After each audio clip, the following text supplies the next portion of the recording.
ദൈവനാമത്തിന് മഹത്വമുണ്ടായിരിക്കട്ടെ. യേശു ക്രിസ്തുവിന്റെ പുതിയ നിയമ രക്ഷയുടെ ഉപദേശം എന്ന വാട്സപ്പ് ഗ്രൂപ്പിൽ നിത്യജീവന്റെ മൊഴികൾ എന്ന വചന പരമ്പരയിൽ അടിയന് വന്ന് പ്രസംഗിക്കുവാൻ ദൈവം ഇടയാക്കിയ കൃപയ്ക്കായി നന്ദിയോടെ സ്തുതിക്കുന്നു.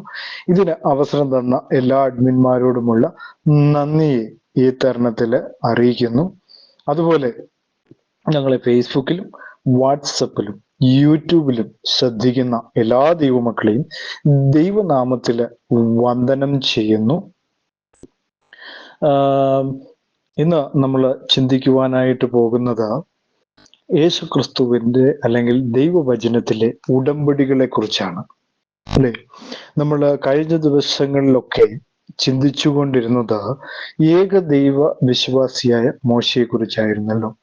മോശയെ കുറിച്ച് നമ്മൾ പ്രധാനമായും ചിന്തിച്ചത് അവൻ ഏകദൈവ വിശ്വാസിയായിരുന്നുവെന്നും ദൈവം നമ്മളെ ഓർമ്മിപ്പിച്ചു, ദൈവം നമുക്ക് വെളിപ്പെടുത്തി തന്നു അനേക ദൈവത്തിൽ വിശ്വസിച്ചിരുന്ന വിശ്വാസിയായിരുന്നു എന്നും ഒക്കെ നമുക്ക് ദൈവം വെളിപ്പെടുത്തി തന്ന കാഴ്ച നമ്മൾ കണ്ടു. ഇന്ന് നമ്മൾ ദൈവത്തിന്റെ ഉടമ്പടികൾ എന്ന അല്ലെങ്കിൽ ദൈവം ചെയ്ത ഉടമ്പടികൾ എന്ന വിഷയത്തിലേക്കാണ് ദൈവം ഇന്ന് നമ്മളെ കൊണ്ട് എത്തിച്ചിരിക്കുന്നത്. അതിനുവേണ്ടി ഞാൻ ആദ്യമായിട്ട് ഉൽപ്പത്തി പുസ്തകം 6:18 നോഹയോട് ദൈവം ഉടമ്പടി ചെയ്യുന്നതായിട്ട് നമുക്ക് കാണുവാനായിട്ട് സാധിക്കുന്നു. ഉൽപ്പത്തി പുസ്തകം 6:18. 6:18 നമ്മൾ ഇങ്ങനെ വായിക്കുന്നു. 18-ാമത്തെ വാക്യത്തിൽ, നിന്നോട് ഞാൻ ഒരു നിയമം ചെയ്യും, നീ നിന്റെ പുത്രന്മാരും ഭാര്യയും പുത്രന്മാരുടെ ഭാര്യമാരും പെട്ടകത്തിൽ കിടക്കണം. അപ്പൊ എല്ലാ കാലത്തും ദൈവം എന്ത് ചെയ്തു? മനുഷ്യനെ രക്ഷിക്കുവാനായി ഓരോ ഉടമ്പടികൾ നൽകിയിരുന്നു. പുതിയ നിയമത്തിൽ യേശു ക്രിസ്തുവിന്റെ ശരീരയാഗത്തിലൂടെ ഒരു ഉടമ്പടി നമ്മൾക്കായി തന്നു. അവന്റെ നാമത്തിൽ രക്ഷിക്കപ്പെടുകയും അവന്റെ നാമത്തിൽ സ്നാനപ്പെടുകയും ചെയ്താൽ നീയും നിന്റെ കുടുംബവും രക്ഷപ്പെടുമെന്നുള്ള വലിയൊരു വാഗ്ദത്തം കർത്താവ് നമുക്ക് പുതിയ നിയമത്തിൽ നമുക്കായി വെച്ചു തന്നു. അല്ലെ, ഓരോ കാലത്തും കർത്താവ് ഓരോ രീതിയിലാണ് പ്രവർത്തിക്കുന്നത്. മോശയുടെ കാലത്ത് ഞാൻ ചിന്തിക്കുമ്പോൾ ഉൽപ്പത്തി പുസ്തകം 6:7, ഞാൻ സൃഷ്ടിച്ചിട്ടുള്ള മനുഷ്യനെ ഭൂമിയിൽ നിന്ന് നശിപ്പിച്ചു കളയും, മനുഷ്യനെയും മൃഗത്തെയും ഇഴജാതിയും ആകാശത്തെ പക്ഷികളെയും തന്നെ അവയെ ഉണ്ടാക്കിക്കൊണ്ട് ഞാൻ അനുദപിക്കുന്നു എന്ന് യഹോവ അരുളി ചെയ്തു. അപ്പോ മനുഷ്യൻ എന്താണ്? അന്നും പാപത്തിന്റെ കീഴിൽ, അല്ലെങ്കിൽ മനുഷ്യന്റെ ചിന്തകളും ഹൃദയങ്ങളും വിചാരങ്ങളും നിരൂപണങ്ങളും എല്ലാം ഇപ്പോഴും ദോഷമുള്ളത് എത്രയെന്ന് യഹോവ കണ്ടു എന്ന് 6-ാമത്തെ അധ്യായത്തിൽ വളരെ വ്യക്തമായി രേഖപ്പെടുത്തിയിരിക്കുന്നു. അതുകൊണ്ട് തന്നെ നോഹ എന്ന ഒരു നീതിമാനെ ദൈവം കണ്ടെത്തി എന്ന് ആ ഉൽപ്പത്തി പുസ്തകം 6-ാം അധ്യായം 18-ാമത്തെ വാക്യത്തിൽ രേഖപ്പെടുത്തിയിരിക്കുന്നത് നമുക്ക് കാണാൻ കഴിയുന്നു. അതാണ്, നിന്നോട് ഞാൻ ഒരു നിയമം ചെയ്യും, നീയും നിന്റെ പുത്രന്മാരും ഭാര്യയും പുത്രന്മാരുടെ ഭാര്യമാരും പെട്ടകത്തിൽ കിടക്കണമെന്ന് അവിടെ കാണുവാനായിട്ട് സാധിക്കുന്നു. നിയമം അല്ലെങ്കിൽ ഉടമ്പടി, ബൈബിൾ ഇവിടെയാണ് ഈ പദം ആദ്യമായി ഉപയോഗിച്ചിരിക്കുന്നത്. വളരെ പ്രധാനപ്പെട്ട പദമാണ്. കുറഞ്ഞത് 300 പ്രാവശ്യമെങ്കിലും ബൈബിളിൽ കാണുന്നു. 2 അതിലധികമോ വ്യക്തികൾ തമ്മിലുള്ള കരാർ, ഉടമ്പടി എന്ന അർത്ഥമാണ് ഇതിന് കാണുവാനായിട്ട് സാധിക്കുന്നു. ഉൽപ്പത്തി പുസ്തകം 21-ാം അധ്യായം 27-ാമത്തെ വാക്യം നമ്മൾ വായിക്കുമ്പോൾ, 21-ന്റെ 27-ാമത്തെ വാക്യം, 27-ാമത്തെ വാക്യത്തിൽ, പിന്നെ അബ്രഹാം അബീമേലെക്കിന് ആടുമാടുകളെ കൊടുത്തു, അവർ ഇരുവരും തമ്മിൽ ഉടമ്പടി ചെയ്തു എന്ന് അവിടെ കാണുന്നു. അപ്പോൾ ഉടമ്പടിക്ക് പഴയ നിയമത്തിൽ വളരെയധികം പ്രാധാന്യമുണ്ടായിരുന്നു. അതുപോലെ തന്നെയാണ് പുതിയ നിയമത്തിലും ഒരു വലിയ ഉടമ്പടി ദൈവം നമുക്ക് മുമ്പിൽ വെച്ചു. യേശു ക്രിസ്തുവിൽ വിശ്വസിച്ച് അവന്റെ നാമത്തിൽ സ്നാനപ്പെട്ട് കർത്താവിൽ ജീവിക്കുക എന്നുള്ള പുതിയ ഉടമ്പടി നമുക്കായി വെച്ച കർത്താവ്. അല്ലെ, ഉൽപ്പത്തി പുസ്തകത്തില് നമ്മൾ പഠിക്കുന്നു 6:18 നോഹയുമായുള്ള ആ നിയമത്തെ കുറിച്ച് വളരെ വ്യക്തമായി അവിടെ രേഖപ്പെടുത്തിയിരിക്കുന്നത് നമുക്ക് കാണാൻ കഴിയുന്നു. 18-ാമത്തെ വാക്യത്തിലാണ് നമ്മളത് കണ്ടത്. 26 ഉൽപ്പത്തി പുസ്തകം 26-28 നമ്മൾ വായിക്കുമ്പോൾ 26 വായിക്കുമ്പോൾ 28 വാക്യത്തിൽ എഴുതിയിരിക്കുകയാണ്, അതിനവർ യഹോവ നിന്നോട് കൂടെയുണ്ട് എന്ന് ഞങ്ങൾ സ്പഷ്ടമായി കണ്ടു, അതുകൊണ്ട് നമുക്ക് തമ്മിൽ ഞങ്ങൾക്കും നിങ്ങൾക്കും തമ്മിൽ തന്നെ ഒരു സത്യബന്ധമുണ്ടായിരിക്കണം എന്ന് അവിടെ കാണുന്നു. അപ്പം ദൈവം എന്ത് ചെയ്യുന്നു? എല്ലാവരുടെ മുമ്പിലും അവനൊരു ഉടമ്പടി വെച്ചിട്ടുണ്ട്. ആ ഉടമ്പടി എന്താണ്? ഈ കാലഘട്ടങ്ങളിൽ യേശു ക്രിസ്തുവിൽ വിശ്വസിച്ച് മാനസാന്തരപ്പെട്ട് അവന്റെ നാമത്തില് സ്നാനമേക്കുക പാപങ്ങളുടെ മോചനത്തിന് വേണ്ടി. അതാണ് പത്രോസ് അപ്പോസ്തലൻ 2:38 രേഖപ്പെടുത്തി വച്ചിരിക്കുന്നത് നമുക്ക് കാണുവാനായിട്ട് സാധിക്കുന്നു. ആ ഉടമ്പടി അല്ലെ, നോഹ ഉടമ്പടി അനുസരിച്ചു എന്ന് നമുക്ക് കാണുവാനായിട്ട് സാധിക്കുന്നു. നോഹയോട് പെട്ടകത്തിൽ കയറാൻ പറഞ്ഞു. നീതി പ്രസംഗിക്കുവാൻ നീതി പ്രസംഗിയായ നോഹയോട് ദൈവം ആവശ്യപ്പെട്ടു. അതിൽ ജനം കയറിയില്ല. ആ പെട്ടകത്തിൽ കയറുവാൻ പെട്ടകം ഉണ്ടാക്കാനുള്ള ബുദ്ധിയും അറിവും ദൈവം നോഹയ്ക്ക് കൊടുത്തു. അതുകൂടാതെ തന്നെ ജനത്തോട് സംസാരിക്കുവാൻ പറഞ്ഞു. അല്ലെ, ഇന്നത്തെ കാലഘട്ടത്തിൽ ദൈവ രാജ്യത്തിന് വേണ്ടി അല്ലെങ്കിൽ ദൈവത്തിന് വേണ്ടി ആത്മാക്കളെ നേടുന്ന ദൈവദാസന്മാർ ചെയ്യേണ്ട പ്രസംഗം എന്താണ്? അപ്പോസ്തല പ്രവൃത്തി 2:38. അതിനെ മറച്ചു വെച്ചുകൊണ്ട്, കാരണം തൃത്വം എന്ന് പറയുന്ന അല്ലെങ്കിൽ ത്രിയേകത്വം എന്ന് പറയുന്ന ഒരു കാര്യത്തിൽ മുറുകെ പിടിച്ചു നിൽക്കുകയാണ് ഇപ്പോഴും. കാരണം ജനത്തെ നരകത്തിലേക്ക് തള്ളിയിടുന്ന തൃത്വവും ത്രിയേകത്വവും എന്ന ഈ സംഗതി എവിടുന്ന് വന്നു എന്ന് ചോദിച്ചു കഴിഞ്ഞാൽ ബാബിലോണിൽ നിന്ന് കിടന്നു വന്നു എന്ന് വേണം അതിനെക്കുറിച്ച് നമുക്ക് കാണുവാനായിട്ട് സാധിക്കുന്നു എന്നുള്ളതാണ്. അല്ലേ, നമ്മൾ നീതിപ്രസംഗിയായ നോഹയെ കുറിച്ച് നമ്മൾ പഠിക്കുമ്പോൾ നോഹ പറഞ്ഞത് ഒരു മനുഷ്യനും അനുസരിച്ചില്ല. അതുകൊണ്ട് തന്നെ അവൻ മൃഗങ്ങളെയും മറ്റ് ഇതര ജാലങ്ങളെയും തൻ്റെ പേടകത്തിൽ വെച്ചുകൊണ്ട് താൻ അവരെ ദൈവനാമത്തിൽ അവരെ രക്ഷിച്ചു. ആ ദൈവ ഉടമ്പടി അനുസരിക്കുവാൻ നോഹ തയ്യാറായിരുന്നു എന്നുള്ളതാണ് നോഹയെക്കുറിച്ച് അവിടെ കാണുവാനായിട്ട് സാധിക്കുന്നു, പ്രിയ സഹോദരങ്ങളെ. അല്ലെ, അപ്പൊ നോഹ ദൈവത്തിൽ വിശ്വസിച്ചിരുന്ന വ്യക്തിയായിരുന്നു. അവൻ ഏത് ദൈവത്തിൽ വിശ്വസിച്ചു? ഏക ദൈവത്തിൽ വിശ്വസിച്ചു. 3 ദൈവങ്ങളുള്ള 3 വ്യക്തികളുള്ള ദൈവത്തിലല്ല അവൻ ജീവിച്ചത്. അവൻ വിശ്വസിച്ചതും ജീവിച്ചതും അനുസരിച്ചതൊന്നും ആ ദൈവത്തെ ആയിരുന്നില്ല. അപ്പോ 6-ാം അധ്യായം 36:9 നമ്മൾ വായിക്കുന്നു, നോഹയുടെ വംശപാരമ്പര്യം എന്തെന്നാൽ നോഹ നീതിമാനായിരുന്നു, തൻ്റെ തലമുറയിൽ ഒരു നിഷ്കളങ്കനുമായിരുന്നു എന്ന് അവിടെ കാണുന്നു. അല്ലെ, ഉൽപ്പത്തി 17:1 നമ്മൾ വായിക്കുമ്പോ, ഉൽപ്പത്തി പുസ്തകം 17-ാം അധ്യായം അതിന്റെ 1-ാമത്തെ വാക്യത്തിൽ എഴുതിയിരിക്കുകയാണ്, അബ്രഹാമിന് 99 വയസ്സായപ്പോൾ യഹോവ അബ്രഹാമിന് പ്രത്യക്ഷനായി അവനോട്, ഞാൻ സർവശക്തിയുള്ള ദൈവമാകുന്നു, എന്റെ മുമ്പാകെ നിഷ്കളങ്കനായിരിക്കുക. അപ്പൊ നിഷ്കളങ്കരെ ദൈവത്തിന് വലിയ ഇഷ്ടമാണ്. അതുകൊണ്ടാണ് നിഷ്കളങ്കമായി ഇരിക്കുക എന്ന് അബ്രഹാമിനോട് പറയുന്നത്. അപ്പൊ അബ്രഹാം അത്രയും കാലം ദൈവത്തിന് മുമ്പിൽ നിഷ്കളങ്കനായിരുന്നില്ലായിരിക്കാം. അതുകൊണ്ടായിരിക്കും നിഷ്കളങ്കനായിരിക്കുക എന്ന് ദൈവം അവനോട് കൽപ്പിക്കുന്ന കാഴ്ച അവിടെ കാണുവാനായിട്ട് സാധിക്കുന്നു. നോഹയെ കുറിച്ച് പഠിക്കുമ്പോൾ അവൻ നിഷ്കളങ്കനായിരുന്നു.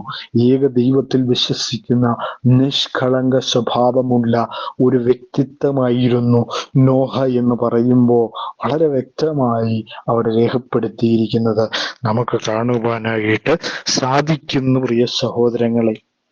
ഇനി നമ്മൾ മുന്നോട്ട് ചിന്തിക്കുമ്പോൾ തന്നെ ദൈവം എന്താണ് നോഹയോട് കൽപ്പിച്ചത്? ദൈവം 6-ാം അധ്യായം അതിന്റെ 13-ാമത്തെ വാക്യത്തിലേക്ക് വരുമ്പോ ദൈവം നോഹയോട് കൽപ്പിച്ചത് എന്തെന്നാൽ, സകല ജഡത്തിന്റെ അവസാനം എന്റെ മുമ്പിൽ വന്നിരിക്കുന്നു, ഭൂമി അവരാൽ അതിക്രമം കൊണ്ട് നിറഞ്ഞിരിക്കുന്നു, ഞാൻ അവരെ ഭൂമിയോടുകൂടെ നശിപ്പിക്കും. അല്ലെ, ഭൂമിയോടുകൂടി അവരെ നശിപ്പിക്കുവാനായിട്ട് ഒരുങ്ങുകയാണ്. പക്ഷെ ഒരു നീതിമാനെങ്കിലും ഉണ്ടെങ്കിൽ അവന്റെ പ്രാർത്ഥന ദൈവം കേൾക്കുമെന്നാണ് അബ്രഹാമിനെ കുറിച്ച് പഠിക്കുമ്പോൾ നമ്മൾ കഴിഞ്ഞ മുമ്പത്തെ എപ്പിസോഡുകളിലൊക്കെ ഞാൻ അബ്രഹാമിനെ കുറിച്ച് സംസാരിച്ചപ്പോൾ പറഞ്ഞപ്പോൾ ഒരു നീതിമാനെങ്കിലും ഉണ്ടെങ്കിൽ അവൻ എന്ത് ചെയ്യും? ആ ലോകത്തെ, ആ നാടിനെ അവൻ രക്ഷിക്കുമെന്ന്. പുതിയ നിയമത്തിൽ അങ്ങനെയൊരു സംഭവം ഉണ്ടാകുകയില്ല.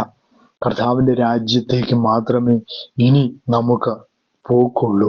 ഇനി ഈ ലോകത്ത് ഇനി നമുക്ക് എന്താണ് പറയുന്നത്, ഇനി വാസമില്ല. കർത്താവിന്റെ വരവ് വരുമ്പോൾ ഈ ഭൂമി മാറും, അല്ലെ? ഈ ഭൂമി തീക്കായിട്ട് സൂക്ഷിച്ചിരിക്കുന്നു എന്നാണ് ദൈവവചനം പറയുന്നത്.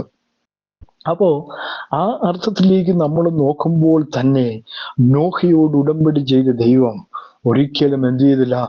നോഹയോട് പറഞ്ഞു, ആ പെട്ടകത്തിൽ കയറിക്കോ, നീയും നിന്റെ കുടുംബവും രക്ഷ പ്രാപിക്കുക തന്നെ ചെയ്യും എന്ന് പറഞ്ഞ ഉടൻ തന്നെ അതനുസരിക്കുവാൻ തയ്യാറായി. ഇന്ന് എന്നെ കേൾക്കുന്ന തൃത്വ സ്നേഹിതരെ, നിങ്ങൾ ആരുടെ നാമത്തിലാണ് സ്നാനപ്പെട്ടത്? ഈ യേശുക്രിസ്തുവിന്റെ നാമത്തിലല്ല നിങ്ങൾ സ്നാനപ്പെട്ടിരിക്കുന്ന. തൃത്വം എന്ന് പറയുന്നത് 3 ദൈവങ്ങളെ കുറികൊള്ളുന്ന ഒരു സംഭവമാണ് എന്നുള്ള കാര്യം ദൈവവചനത്തിൽ നിന്ന് പഠിക്കുമ്പോൾ നമുക്ക് മനസ്സിലാക്കാൻ കഴിയും. പിതാവിന്റെയും പുത്രന്റെയും പരിശുദ്ധാത്മാവിന്റെ നാമം ഏതാണെന്ന് പത്രോസ് അപ്പോസ്തലൻ 2:38 അപ്പോസ്തല പ്രവർത്തികൾ 2:38 വിശദീകരിക്കുന്നു. ആ നാമം ഏതാണ് എന്നുള്ളത് കർത്താവ് യേശു ക്രിസ്തുവിന്റെ നാമമാണ്. പിതാവിന്റെയും പുത്രന്റെയും പരിശുദ്ധാത്മാവിന്റെ നാമം. നിങ്ങൾ ചെയ്ത സ്നാനം 3 ദൈവങ്ങളുടെ നാമത്തിലും 3 വ്യക്തിത്വങ്ങളുടെ നാമത്തിലുമാണ് ചെയ്തതെങ്കിൽ നിങ്ങൾ പെട്ടുകഴിഞ്ഞിരിക്കുന്നു തൃത്തക്കാരെ. ഒരിക്കലൂടെ ഞാൻ പറഞ്ഞുകൊള്ളട്ടെ, നോഹയെ സംബന്ധിച്ചിടത്തോളം അവൻ ഏക ദൈവ വിശ്വാസിയായിരുന്നു.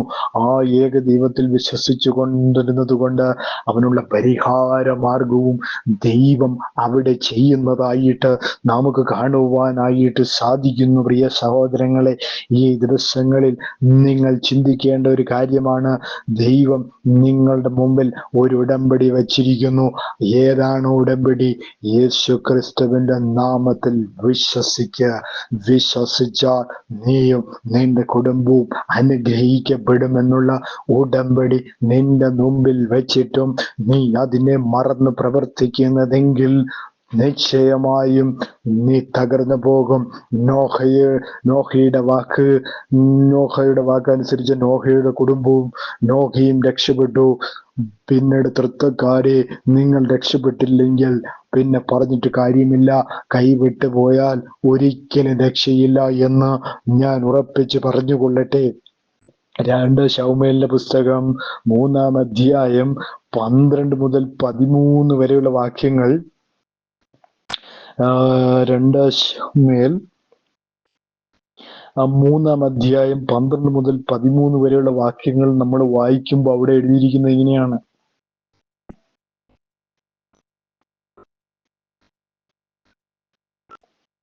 പന്ത്രണ്ടാം അധ്യായത്തിൽ രേഖപ്പെടുത്തിയിരിക്കുകയാണ്. അനന്തരം അബ്നേർ ഹെബ്രോനിൽ ദാവീദിന്റെ അടുക്കൽ ദൂതന്മാരെ അയച്ച്, ദേശം ആർക്കുള്ളത്?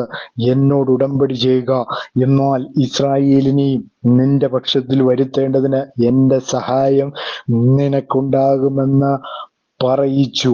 അതിന് അവൻ നല്ലത് ഉടമ്പടി ചെയ്യാം. എന്നാൽ ഞാനൊരു കാര്യം നിന്നോട് ആവശ്യപ്പെടുന്നു. നീ എന്നെ കാണുവാൻ വരുമ്പോൾ ആദ്യം തന്നെ ശൗലിന്റെ മകളായ മീഖളിനെ കൂട്ടിക്കൊണ്ട് വരാതിരുന്നാൽ നീ എന്റെ മുഖം കാണുകയില്ല എന്ന് പറഞ്ഞു എന്ന് അവിടെ കാണുന്നു. 14-ാമത്തെ വാക്യത്തിൽ, ദാവീദ് ശൗലിന്റെ മകനായ ഈശ്-ബോശത്തിന്റെ അടുക്കൽ ദൂതന്മാരെ അയച്ചു, ഞാൻ വിവാഹ നിശ്ചയത്തിന് ഫെലിസ്ത്യരോട് 100 അഗ്രചർമ്മം കൊടുത്ത് വാങ്ങി എന്റെ ഭാര്യയായ മീഖളിനെ ഏൽപ്പിച്ചു തരിക എന്ന് പറയിച്ചു എന്ന് അവിടെ കാണുവാനായിട്ട് സാധിക്കുന്നു എന്നുള്ളതാണ്. അപ്പൊ ദൈവം ചില ഉടമ്പടികൾ നമ്മുടെ മുമ്പിൽ വെക്കുന്നത് എന്തിനാണ്? ദൈവനാമം മഹത്വപ്പെടുവാനാണ്, അല്ലെങ്കിൽ നിങ്ങളുടെ രക്ഷയ്ക്ക് വേണ്ടിയാണ്, നിങ്ങളുടെ അനുഗ്രഹത്തിന് വേണ്ടിയാണ്, നിങ്ങൾ രക്ഷപ്പെടാൻ വേണ്ടിയാണ്. കാരണം നോഹയെ നോക്കുമ്പോൾ നമുക്ക് കാണുവാനായിട്ട് സാധിക്കുന്നു, അവിടെ ജനങ്ങൾ തെറ്റിയത് ദോഷം കൊണ്ട് നിറഞ്ഞിരിക്കുന്ന ആ ഒരു സമയത്ത് ആ പെട്ടകത്തിൽ കയറിയ മാത്രമേ രക്ഷയുള്ളൂ എന്ന് പറഞ്ഞതുപോലെയാണ് കൃപാകാലഘട്ടത്തിൽ ദൈവത്തിന്റെ കൃപ ചൊരിയുന്ന ഈ കാലഘട്ടത്തിൽ ഒന്ന് ചിന്തിച്ചു കൊള്ളണം തൃത്വക്കാരെ, നിങ്ങൾ മടങ്ങി വന്നില്ല എങ്കിൽ നിങ്ങളെ ദൈവം കൈക്കൊള്ളുകയില്ല എന്നുള്ള കാര്യം വളരെ വ്യക്തമാണ് എന്നുള്ള കാര്യം ഞാനിവിടെ ഓർപ്പിക്കുകയാണ്.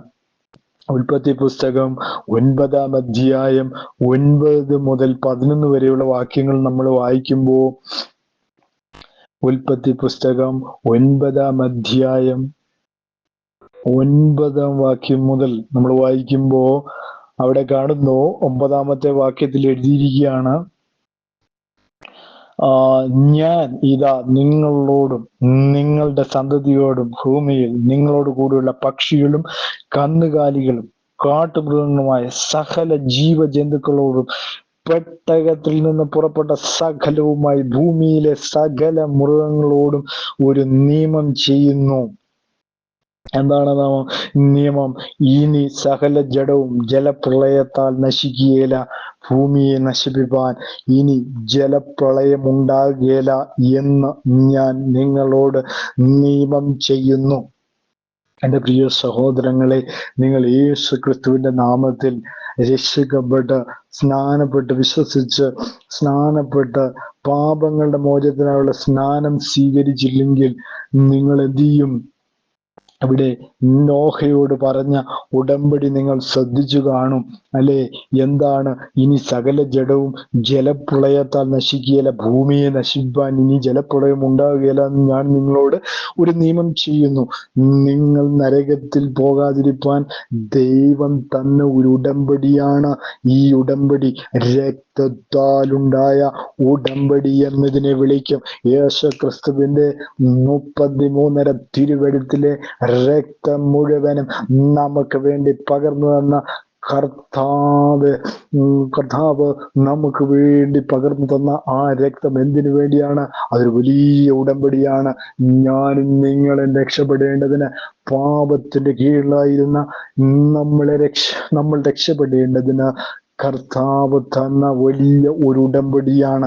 എന്നെ കേൾക്കുന്ന തൃത്വ സഹോദരങ്ങളെ, നിങ്ങളിത് മനസ്സിലാക്കണം. ദൈവവചനം അനുസരിക്കണം. അനുസരിക്കുമ്പോൾ ദൈവം പുതിയ വഴികൾ നമുക്കായി തുറക്കുന്നവനാണ്. ദൈവത്തെ അനുസരിച്ച് ജീവിക്കുന്നവനായി തീരണം.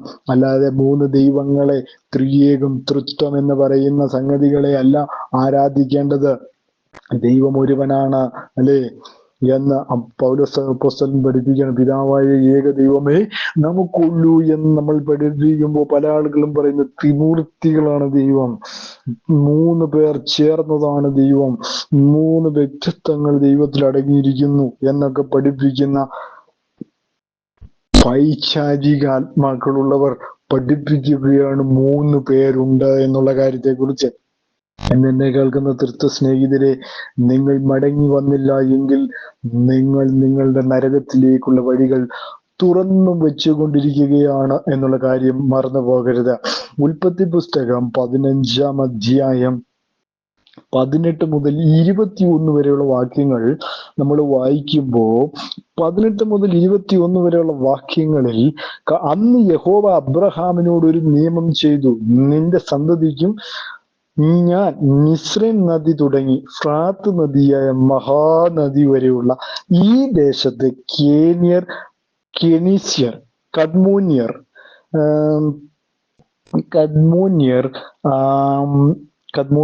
ഹിദ്യർ, പെരിസ്യർ, രഫാമ്യർ, അമോര്യർ, കനാന്യർ, ഗിർഗശ്യർ, യെബൂസ്യർ എന്നിവരുടെ ദേശത്തെ തന്നെ തന്നിരിക്കുന്നു എന്ന് അരുളി ചെയ്തു. വളരെ ശ്രദ്ധിക്കേണ്ട ഒരു കാര്യമാണ് പ്രിയ സഹോദരങ്ങളെ. ദൈവം ഒരു ഉടമ്പടി അല്ലെങ്കിൽ ഒരു വാഗ്ദത്തം ചെയ്യുന്നുണ്ടെങ്കിൽ അത് നിങ്ങളുടെ രക്ഷയ്ക്ക് വേണ്ടിയാണ്, നിങ്ങൾ രക്ഷപ്പെടാൻ വേണ്ടിയാണ്. നിങ്ങൾ രക്ഷപ്പെടാൻ വേണ്ടി അവൻ ചെയ്യുക തന്നെ ചെയ്യും എന്നുള്ള കാര്യം ഉറപ്പാണ്. നിന്നെ കേൾക്കുന്ന പ്രിയ സഹോദരങ്ങളെ, നിങ്ങൾ എന്ന തന്നെ യേശു ക്രിസ്തുവിന്റെ നാമത്തിൽ വിശ്വസിക്കണം.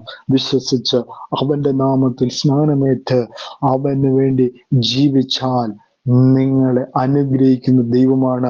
അബ്രഹാമിനെ അനുഗ്രഹിച്ച ദൈവം, നോഹയെ അനുഗ്രഹിച്ച ദൈവം നിങ്ങളെ അനുഗ്രഹിക്കാതെ വിടുകയില്ല. കാരണം അബ്രഹാമിനോട് ചെയ്ത ഉടമ്പടി, അല്ലെ, അബ്രഹാമിന്റെ അനുഗ്രഹം ക്രിസ്തേശുവിലൂടെ നിങ്ങൾക്ക് ലഭിക്കുമെന്ന് പൗലോസ് അപ്പോസ്തലൻ രേഖപ്പെടുത്തി വച്ചിരിക്കുന്നു നമുക്ക് കാണാൻ കഴിയുന്നു. അതുകൊണ്ട് ഈ കാലങ്ങളിൽ ദൈവത്തിൽ തന്നെ ആശ്രയിച്ചു കൊണ്ട് പോകുവാൻ നിങ്ങൾക്ക് കഴിഞ്ഞാൽ അതൊരു ഭാഗ്യം തന്നെയാണ്. ഉൽപ്പത്തി പുസ്തകം 17-ാം അധ്യായം 9 മുതൽ 14 വരെയുള്ള വാക്യങ്ങൾ നമ്മൾ വായിക്കുമ്പോൾ, ഉൽപ്പത്തി പുസ്തകം 17-ാം അധ്യായം 9 മുതൽ 14 വരെയുള്ള വാക്യങ്ങൾ നമ്മൾ വായിക്കുമ്പോൾ അവിടെ എഴുതിയിരിക്കുന്ന ഇങ്ങനെയാണ്: ദൈവം പിന്നെയും അബ്രഹാമിനോട് അരുളിച്ചെയ്തു, നീ നിന്റെ ശേഷവും തലമുറയായി നിന്റെ സന്തതിയും എന്റെ നിയമം പ്രമാണിക്കണം. എനിക്കും നിങ്ങൾക്കും നിന്റെ ശേഷം നിന്റെ സന്തതിക്കും മധ്യേ നിങ്ങൾ പ്രമാണിക്കേണ്ടതുമായ എന്റെ നിയമമാണിത്. നിങ്ങൾ പുരുഷ പ്രജയൊക്കെയും പരിച്ഛേദന ഏൽക്കണം. എന്ത് ചെയ്യണം? പരിച്ഛേദന ഏൽക്കണം.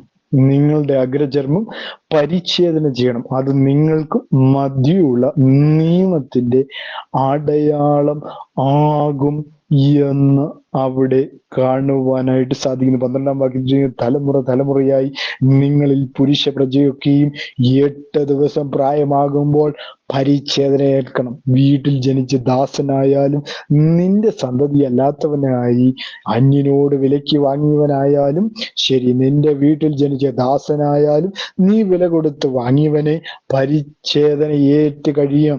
എന്റെ നിയമം നിങ്ങളുടെ ദേഹത്തിൽ നിത്യ നിയമമായിരിക്കണം. അപ്പൊ അത് ദേഹത്തിൽ എന്താണ്? നിത്യ നിയമമായിരുന്നു പഴയ നിയമത്തിൽ, അല്ലേ? കർത്താവ് തന്റെ രക്തം കൊടുത്ത് വാങ്ങിയതാണ് സഭ എന്ന് പറയുമ്പോൾ ആ സഭ എങ്ങനെയായിരിക്കണം? കർത്താവ് വിലയ്ക്ക് വാങ്ങുകയായിരുന്നു നമ്മളെ, അല്ലേ? പാപത്തിന്റെ ചേറുകളിൽ പാപത്തിൽ കിടന്ന നമ്മെ കർത്താവ് വിലയ്ക്ക് വാങ്ങി എന്ന ദൈവവചനം വളരെ വ്യക്തമായിട്ട് നമുക്ക് കാണുവാനായിട്ട് സാധിക്കുന്നു, അല്ലെ? പഴയ നിയമത്തിൽ പരിച്ഛേദന വളരെ പ്രധാനപ്പെട്ട ഒരു കാര്യമാണ്. റോമർക്കെഴുതിയ ലേഖനം 4-ാം അധ്യായം അതിന്റെ 11-ാമത്തെ വാക്യം നമ്മൾ വായിക്കുമ്പോൾ, റോമർ 4-ന്റെ-11 വരുമ്പോൾ അവിടെ കാണുന്നു എന്താണ്? 11-ാമത്തെ, അഗ്രചർമ്മത്തിൽ വെച്ച് ഉണ്ടായിരുന്ന വിശ്വാസം നീതിക്ക് മുദ്രയായി പരിച്ഛേദന എന്ന അടയാളം അവന് ലഭിച്ചത് അഗ്രചർമ്മത്തോടെ വിശ്വസിക്കുന്നവർക്ക് കൂടെ നീതി കണക്കപ്പെടുവാൻ തക്കവണ്ണം താൻ അവർക്കും എല്ലാവർക്കും പിതാവായിരിക്കേണ്ടതിനും പരിച്ഛേദന മാത്രമുള്ളവരല്ല, നമ്മുടെ പിതാവായ അബ്രഹാമിന് അഗ്രചർമ്മത്തിൽ വെച്ചുണ്ടായിരുന്ന വിശ്വാസത്തെ അനുഗമിക്കുന്നവരെ പരിച്ഛേദനക്കാർക്ക് പിതാവായിരിക്കേണ്ടതിന് എന്താണ്? ലോകാവകാശിയാകുമെന്നുള്ള വാഗ്ദത്തം അബ്രഹാമിനോ അവന്റെ സന്തതിക്കോ ന്യായപ്രമാണത്താലല്ല, വിശ്വാസത്തിന്റെ നീതിയാലല്ലോ ലഭിച്ചത്. എന്നാൽ ന്യായപ്രമാണമുള്ളവർ അവകാശികളെങ്കിൽ വിശ്വാസം വ്യർത്ഥവും വാഗ്ദത്തം ദുർബലമെന്നും വരും എന്ന് അവിടെ രേഖപ്പെടുത്തിയിരിക്കുന്നു. ന്യായപ്രമാണമോ കോപത്തിന് ഹേതുവാകുന്നു. ന്യായപ്രമാണം ഇല്ലാത്തടത്ത് ലംഘനമില്ല. അതുകൊണ്ട് കൃപാദാനം എന്ന് വരേണ്ടതിന് വിശ്വാസത്താലത്രേ അവകാശി എന്നത് വാഗ്ദത്തം സകല സന്തതിക്കും ന്യായപ്രമാണമുള്ളവർക്ക് മാത്രമല്ല അബ്രഹാമിന്റെ വിശ്വാസമുള്ളവർക്ക് കൂടെ ഉറപ്പാക്കേണ്ടതിന് തന്നെ. 17-ാമത്തെ വാക്യത്തിൽ, മരിച്ചവരെ ജീവിപ്പിക്കുകയും എല്ലാത്തിനും ഉള്ളതുപോലെ വിളിക്കുകയും ചെയ്തവനായ താൻ വിശ്വസിച്ച ദൈവത്തിന്റെ ദൃഷ്ടിയാൽ അവൻ നമ്മൾക്ക് എല്ലാവർക്കും പിതാവാകേണ്ടത് തന്നെ.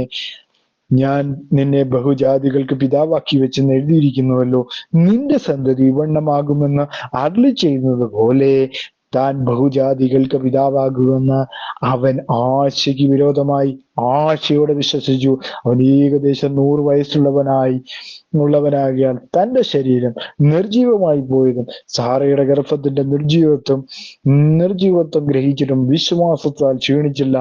ദൈവത്തിന്റെ വാഗ്ദത്തത്തിങ്കൽ അവിശ്വാസത്താൽ സംശയിക്കാതെ വിശ്വാസത്തിൽ ശക്തിപ്പെട്ട് ദൈവത്തിന് മഹത്വം കൊടുത്തു. അവൻ വാഗ്ദത്തം ചെയ്ത് പ്രവർത്തിപ്പാൻ ശക്തനെന്ന് പൂർണ്ണമായി ഉറച്ചു. അതുകൊണ്ട് അത് അവന് നീതിക്കായി കണക്കിട്ടു. അവൻ കണക്കിട്ടു എന്ന് എഴുതിയിരിക്കുന്നത് അവനെ വിചാരിച്ച് മാത്രമല്ല, നമ്മെ വിചാരിച്ച് കൂടെ ആകുന്നു എന്ന് അവിടെ കാണുവാനായിട്ട് സാധിക്കുന്നു. 24-ാമത്തെ വാക്യത്തിലേക്ക്, നമ്മുടെ അതിക്രമങ്ങൾ നിമിത്തം മരണത്തിന് ഏൽപ്പിച്ചും നമ്മുടെ നീതീകരണത്തിനായി ഉയർപ്പിച്ചുമിരിക്കുന്ന നമ്മുടെ കർത്താവായ യേശുവിനെ മരിച്ചവരിൽ നിന്ന് ഉയർപ്പിച്ചവനിൽ വിശ്വസിക്കുന്ന നമുക്ക് മരിച്ചവരിൽ നിന്ന് ഉയർപ്പിച്ചവനിൽ വിശ്വസിക്കുന്ന നമുക്ക് കണക്കിടുവാനുള്ളതാകിയാൽ തന്നെ. അപ്പോൾ യേശു ക്രിസ്തുവിലുള്ള വിശ്വാസത്താൽ നമ്മൾ എന്ത് ചെയ്യുന്നു? ദൈവവുമായി ഒരു ഉടമ്പടിയിൽ ഏർപ്പെടുകയാണ്. അതായത് ദൈവത്തിന്റെ ജഡത്തിലുള്ള വെളിപ്പെടലിൽ നമ്മൾ വിശ്വസിക്കുമ്പോൾ, അല്ലെ, ആ വെളിപ്പാട്, പുത്രത്തിന്റെ വെളിപ്പാടിനെ നമ്മൾ അംഗീകരിക്കുമ്പോൾ, അതിനെ സ്വീകരിക്കുമ്പോൾ നമ്മൾക്ക് എന്താണ്? ദൈവമായുള്ള ബന്ധം ദൃഢപ്പെടുകയാണ് എന്നുള്ള കാര്യമാണ് അവിടെ പൗലോസ് അപ്പോസ്തലൻ റോമർക്ക് എഴുതിയ ലേഖനത്തിൽ വളരെ വ്യക്തമായി രേഖപ്പെടുത്തിയിരിക്കുന്നു. അല്ലെ, അബ്രഹാമിനെ സംബന്ധിച്ചിടത്തോളം കുട്ടികളിലായിരുന്നു. കുട്ടികൾ ഉണ്ടാകുമെന്ന് വാഗ്ദത്തം ചെയ്തവൻ തക്ക സമയത്ത് വാഗ്ദത്തം നിറവേറ്റി പരിപാലിച്ചു എന്ന് കാണുമ്പോൾ തന്നെ നമ്മൾ മനസ്സിലാക്കേണ്ട പ്രധാനമായ കാര്യം എന്താണ്? ദൈവത്തിന് അസാധ്യമായതൊന്നുമില്ല. അതുകൊണ്ട് തന്നെയും ഈ കാലഘട്ടത്തിൽ, ഈ പുതിയ നിയമത്തിൽ ദൈവം നമുക്കായി ഒരു ഉടമ്പടി വെച്ചിരിക്കുന്നു. അതാണ് പത്രോസ് അപ്പോസ്തലൻ 2:38 രേഖപ്പെടുത്തിയിരിക്കുന്ന ആ രക്ഷപ്പെടാനുള്ള സ്നാനത്തെ കുറിച്ച്. ആ സ്നാനത്തിലൂടെ പരിശുദ്ധാത്മാവെന്ന ദാനം ലഭിക്കുന്നവർക്ക് ദൈവവുമായി അടുത്ത ബന്ധം, അടുത്ത കൂട്ടായ്മ ഉണ്ടാകുമെന്ന് ദൈവം ഉടമ്പടി ചെയ്തിരിക്കുകയാണ്. ആ ഉടമ്പടിയിലേക്ക് നിങ്ങൾ കടന്നു വരുമ്പോൾ നിങ്ങളെ നിത്യത വരെയും സൂക്ഷിക്കുവാൻ കഴിയുന്ന ദൈവമാണ് നമ്മുടെ ദൈവം എന്ന് പറയുന്നത്. ആ ദൈവത്തിൽ നിങ്ങളെ തന്നെ ഏൽപ്പിച്ചുകൊണ്ട് നിങ്ങൾ തന്നെ ദൈവത്തിൽ തന്നെ ഉറപ്പിക്കുകയാണെങ്കിൽ ദൈവം നിങ്ങളെ സഹായിക്കുന്ന ദൈവമാണ് എന്നുള്ള കാര്യം നിങ്ങൾ മറന്നു പോകരുത്. ഈ വചനങ്ങൾ ദൈവം നമ്മളോട് സംസാരിക്കുന്നു എന്നുള്ളതാണ്. അവന്റെ പുത്രത്തിൽ നിന്നുള്ള ആ വെളിപ്പാടിൽ നമ്മൾ വിശ്വസിക്കുമ്പോൾ, യേശു ക്രിസ്തു ദൈവത്തിന്റെ പുത്രത്വ വെളിപ്പാട്, അത് വിശ്വസിക്കുമ്പോൾ ദൈവം ഭൂമിയിൽ മനുഷ്യനായി ഇറങ്ങി വന്നു എന്ന് നിങ്ങൾ വിശ്വസിക്കുമ്പോൾ അത് നീതിയായി കണക്കിടുന്ന സ്വർഗം. അങ്ങനെ നീതിയായി കണക്കിടുമ്പോൾ, അതുകൊണ്ടാണ് തോമസ് അപ്പോസ്തലൻ വിളിച്ചത് എന്റെ കർത്താവും എന്റെ ദൈവവുമായുള്ളവേ എന്നവൻ ഏറ്റു പറഞ്ഞത്. കാരണം എന്താണ്? ദൈവത്തിന്റെ ജഡത്തിലുള്ള വെളിപ്പാടാണ് യേശു ക്രിസ്തു എന്ന ബോധ്യം തോമസ് അപ്പോസ്തലൻ ഉണ്ടായപ്പോൾ അവൻ വിളിച്ചു പറഞ്ഞു, എന്റെ കർത്താവും എന്റെ ദൈവവുമായുള്ളവേ. കർത്താവ്, ഏക കർത്താവ്. ഇസ്രായേലിനെ കേൾക്ക, നിന്റെ കർത്താവ് ഏകനാണ്. യേശു ക്രിസ്തു അത് തിരുത്തിയില്ല. ഒരു കർത്താവേ ഉള്ളൂ, രണ്ട് കർത്താക്കന്മാർ നമുക്കില്ല എന്ന് യേശു ക്രിസ്തു നമ്മളെ പഠിപ്പിച്ചു. ആ പഠനത്തിനൊത്ത് നമ്മൾ വളരുന്നുണ്ടോ? അതോ നമ്മൾ രണ്ടായിട്ടാണോ കാണുന്നതെങ്കിൽ നിങ്ങൾ രണ്ട് ദൈവങ്ങൾ നിങ്ങൾക്കുണ്ട് എന്നുള്ള കാര്യം നിങ്ങൾ മറന്നു പോകരുത്. ഈ ദൈവവചനം നമ്മോട് സംസാരിക്കുകയാണ്. നമുക്കൊരു ദൈവമേ ഉള്ളൂ. ഏക വിശ്വാസം, ഏക പ്രത്യാശയ്ക്കായി നമ്മളെ വിളിച്ചിട്ടുണ്ടെങ്കിൽ ആ പ്രത്യാശയിലേക്ക് വരുവാൻ നിങ്ങൾക്ക് കഴിഞ്ഞാൽ അതൊരു ഭാഗ്യകരമായ പ്രത്യാശയായിരിക്കും. ആ പ്രത്യാശയിലേക്ക് വരുവാൻ നിങ്ങളെ ദൈവം ഈ കാലങ്ങളിൽ ദൈവം ഉപയോഗിക്കട്ടെ എന്ന് ഞാൻ പ്രാർത്ഥിക്കുന്നു ദൈവാത്മാവിൽ. അതുകൊണ്ട് ഞാൻ മുന്നോട്ട് പോവുകയാണ്. ഇനി ഞാൻ സംസാരിക്കുമ്പോൾ 17-ാം അധ്യായം നമ്മൾ വായിച്ചു പോവും. അവിടെ അബ്രഹാമിനോടുള്ള ഉടമ്പടിയെ നമ്മൾ കണ്ടു. ഇനി ഗലാത്യർക്ക് എഴുതിയ ലേഖനത്തിൽ അതിന്റെ 3-ാം അധ്യായം 15 മുതൽ 18 വരെയുള്ള വാക്യങ്ങൾ നമ്മൾ വായിക്കുമ്പോൾ, ഗലാത്യരുടെ ലേഖനം 3-ാം അധ്യായം 15 മുതൽ 18 വരെയുള്ള വാക്യങ്ങൾ നമ്മൾ വായിക്കുമ്പോൾ അവിടെ കാണുവാനായിട്ട് സാധിക്കുന്നു പ്രിയ സഹോദരങ്ങളെ. 15-ാമത്തെ വാക്യത്തിലേക്ക് വരുമ്പോൾ അവിടെ എഴുതിയിരിക്കുകയാണ്, സഹോദരന്മാരെ, ഞാൻ മനുഷ്യരുടെ ഇടയിൽ നടപ്പുള്ള ഒരു ദൃഷ്ടാന്തം പറയാം. ഒരു മനുഷ്യന്റെ നിയമമായാലും അതിന്റെ ഉറപ്പ് വന്ന ശേഷം ആരും ദുർബലമാക്കുകയോ അതിനോട് വല്ലതും കൂട്ടിക്കൽപ്പിക്കുകയോ ചെയ്യുന്നില്ല എന്ന് അവിടെ രേഖപ്പെടുത്തിയിരിക്കുകയാണ്. 16-ാമത്തെ വാക്യത്തിലേക്ക്, എന്നാൽ അബ്രഹാമിനും അവന്റെ സന്തതിക്കും വാഗ്ദത്തങ്ങൾ ലഭിച്ചു. സന്തതികൾക്കുമെന്ന് അനേകരെ കുറിച്ചല്ല, നിന്റെ സന്തതിക്കുമെന്ന് ഏകനെ കുറിച്ച് അത്രേ പറയുന്നത്, അത് ക്രിസ്തു തന്നെ. ഞാൻ പറയുന്നതിന്റെ താല്പര്യമോ 430 ആണ്ട് പറയുന്നതിന് 430 ആണ്ട് കഴിഞ്ഞിട്ടുണ്ടായ ന്യായപ്രമാണ വാഗ്ദത്തത്തെ നീക്കുവാൻ തക്കവണ്ണം അത് ദൈവം മുമ്പ് ഉറപ്പാക്കിയ നിയമത്തെ ദുർബലമാക്കുന്നില്ല. 18-ാമത്തെ വാക്യത്തിൽ, അവകാശം ന്യായപ്രമാണത്താൽ എങ്കിൽ വാഗ്ദത്തത്താലല്ല വരുന്നത്. അബ്രഹാമിനോ ദൈവം അതിനെ വാഗ്ദത്തം മൂലം നൽകി. അവിടെ നമ്മൾ ശ്രദ്ധിക്കേണ്ട ഒരു കാര്യം, എന്നാലും അബ്രഹാമിനും, നമ്മള് അദ്ദേഹം എന്നാലും അബ്രഹാമിനും എന്നാണ് അവിടെ രേഖപ്പെടുത്തിയിരിക്കുന്നത്. എന്നാലും എന്ന് പറയുമ്പോൾ അബ്രഹാമിന് ദൈവം നൽകിയ വാഗ്ദത്തങ്ങൾക്ക് അവകാശി ആരാണ്? ക്രിസ്തു ആണെന്നാണ് പൗലോസ് അപ്പോസ്തലൻ രേഖപ്പെടുത്തുന്നത്. അവൻ അബ്രഹാമിന്റെ സന്തതിയാണ്. മത്തായിയുടെ സുവിശേഷം 1:1 വായിക്കുമ്പോൾ എന്താണ്? ക്രിസ്തുവിലെ വിശ്വാസികൾ എന്താണ്? അബ്രഹാമിന്റെ അവകാശികളാണ്. കാരണം അവൻ എന്താണ്? ക്രിസ്തുവുമായി സംബന്ധപ്പെട്ടിരിക്കുന്നു, അല്ലെങ്കിൽ സംബന്ധമുള്ളവരായി മാറുന്നു. അവനോടൊപ്പം എന്ത് ചെയ്യുന്നു? കൂട്ടവകാശികളുമായി മാറ്റപ്പെടുന്നു എന്നുള്ളതാണ്. ഈ അധ്യായത്തിന്റെ 14-ഉം 29-ഉം വായിക്കുമ്പോൾ അബ്രഹാമിന്റെ അനുഗ്രഹം ക്രിസ്തയേശുവിൽ ജാതികൾക്ക് വരേണ്ടതിന് ആത്മാവെന്ന വാഗ്ദത്ത വിഷയം വിശ്വാസത്താൽ പ്രാപിപ്പാൻ തന്നെ എന്ന് അവിടെ രേഖപ്പെടുത്തിയിരിക്കുന്നു. അപ്പൊ ആത്മാവെന്ന വാഗ്ദത്ത വിഷയം, അപ്പൊ ഇവിടെ പറയുന്ന വിഷയം നമ്മൾ ശ്രദ്ധിക്കുമ്പോൾ ദൈവത്തിന്റെ അനുഗ്രഹം ദൈവാത്മാവ് പ്രാപിച്ചവരുടെ മേലാണ് കിടന്നു വരുന്നത്. അതെങ്ങനെ കിടന്നു വരും? വിശ്വാസത്താൽ നാം എന്ത് ചെയ്യും? ആത്മാവിനെ പ്രാപിക്കുമ്പോൾ. കൂടാതെ ഇതെല്ലാം എവിടെയാണ്? ക്രിസ്തുവിലൂടെ, മറ്റാരിലൂടെയുമല്ല, മറ്റൊന്നിലൂടെയുമല്ല. ക്രിസ്തുവിൽ വിശ്വസിക്കുന്നതിന് മുമ്പ് നമുക്ക് ദൈവാത്മാവില്ല എന്ന് ഈ വാക്യം നമ്മളെ വ്യക്തമാക്കുകയാണ്. അപ്പൊ ക്രിസ്തുവിൽ വിശ്വസിച്ചാൽ മാത്രമേ എന്ത് ചെയ്യത്തുള്ളൂ? പരിശുദ്ധാത്മാവ് എന്ന ദാനം നമുക്ക് ലഭിക്കത്തുള്ളൂ. കർത്താവിന്റെ ഉടമ്പടി അവിടെ പൂർത്തീകരിക്കണമെങ്കിൽ യേശു ക്രിസ്തുവിൽ വിശ്വസിക്കണം, അവന്റെ നാമത്തിൽ സ്നാനമേൽക്കണം. അവനിൽ വിശ്വസിച്ച് അവന്റെ നാമത്തിൽ സ്നാനമേറ്റ് പാപമോചന സ്നാനമെന്നാണ് അതിനെ പറയുന്നത്.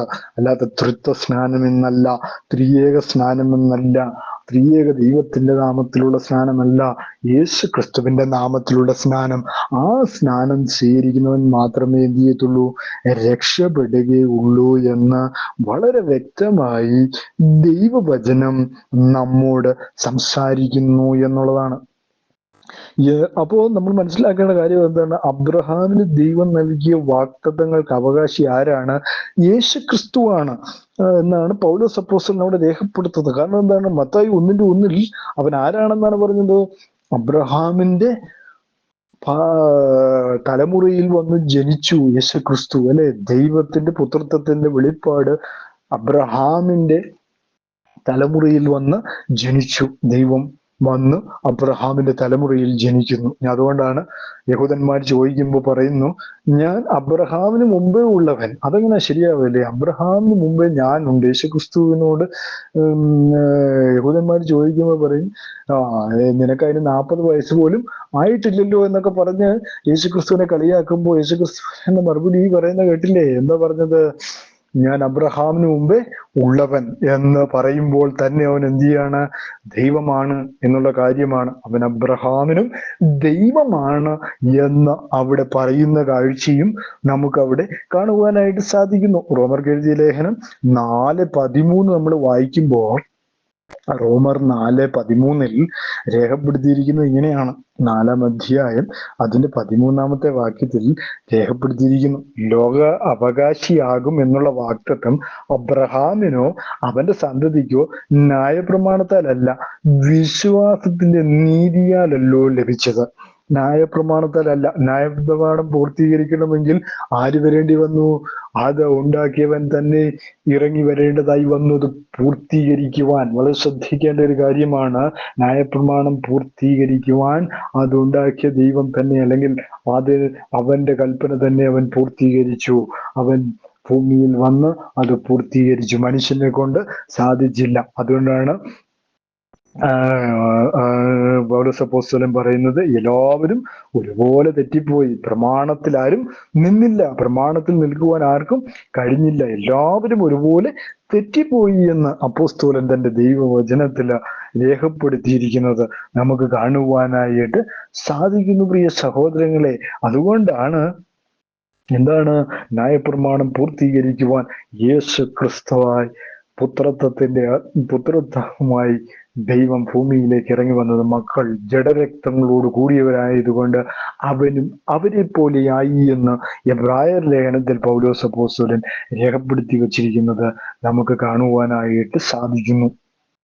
1-ാം അധ്യായം 15 മുതൽ 18 വരെയുള്ള വാക്യങ്ങളിൽ രേഖപ്പെടുത്തിയിരിക്കുകയാണ്, എന്നാൽ അബ്രഹാമിനും അവന്റെ സന്തതികൾക്കും വാഗ്ദത്തം ലഭിച്ചു, സന്തതികൾക്കും എന്ന അനേകരെ കുറിച്ചല്ല, നിന്റെ സന്തതിക്കും എന്ന ഏകനെ കുറിച്ച് അത്രേ പറയുന്നത്. അത് ക്രിസ്തു തന്നെ, ഏകൻ എന്ന് തന്നെയാണ് അവിടെ രേഖപ്പെടുത്തിയിരിക്കുന്നവൻ ഏകനാണ് എന്നുള്ള കാര്യത്തെക്കുറിച്ച് അവിടെ വ്യക്തമായി പറയുന്ന കാഴ്ചയും നമുക്ക് കാണുവാനായിട്ട് സാധിക്കുന്നു, അല്ലെ? റോമർ 8:17 നമ്മൾ വായിക്കുമ്പോൾ, റോമർ 8-ാം അധ്യായം അതിന്റെ 17-ാമത്തെ വാക്യത്തിലേക്ക് വരുമ്പോ, 17-ാമത്തെ വാക്യത്തിൽ നാം മക്കളെങ്കിലോ അവകാശികളാകുന്നു, ദൈവത്തിന്റെ അവകാശികളും ക്രിസ്തുവിനെ കൂട്ടവകാശികളും തന്നെ എന്ന് അവിടെ കാണുന്നു. നാം അവനോടുകൂടെ തേജസ്വീകരിക്കപ്പെടേണ്ടത് അവനോടുകൂടെ കഷ്ടം അനുഭവിച്ചാൽ അത്രേ എന്ന് അവിടെ രേഖപ്പെടുത്തിയിരിക്കുന്നു. എന്താണ് നാം അവകാശികൾ എന്ന് പറഞ്ഞാൽ? സകലത്തിന്റെ അവകാശി ആരാണ്? യേശു ക്രിസ്തുവാണ്. ദൈവത്തിന്റെ ജഡവെളിപ്പാടായ ക്രിസ്തു തന്നെയാണ്. എബ്രായർ 1:2 അതിനെപ്പറ്റി വളരെ വിശദമായി രേഖപ്പെടുത്തിയിട്ടുണ്ട്. അതുകൊണ്ട് അവന്റെ കൂടെ അവകാശികളാകുക എന്ന് വെച്ചാൽ സകലവും അവകാശമാക്കുക എന്നുള്ളതാണ്. അപ്പൊ നമുക്ക് ഇത് ലേഖനം 4:13 നമ്മൾ വായിച്ചു. മത്തായിയുടെ സുവിശേഷം 5:5 നമ്മൾ വായിക്കുമ്പോ, മത്തായി 5:5 നമ്മൾ വായിക്കുന്നു, 5-ാം അധ്യായം 5-ാമത്തെ വാക്യത്തിൽ ഇങ്ങനെ കാണുന്നു, സൗമ്യതയുള്ളവർ ഭാഗ്യവാന്മാർ, അവർ ഭൂമിയെ അവകാശമാക്കും എന്ന് അവിടെ രേഖപ്പെടുത്തിയിരിക്കുന്നു. അപ്പൊ ദൈവത്തിൽ വിശ്വസിക്കുന്നവർ എന്താണ്?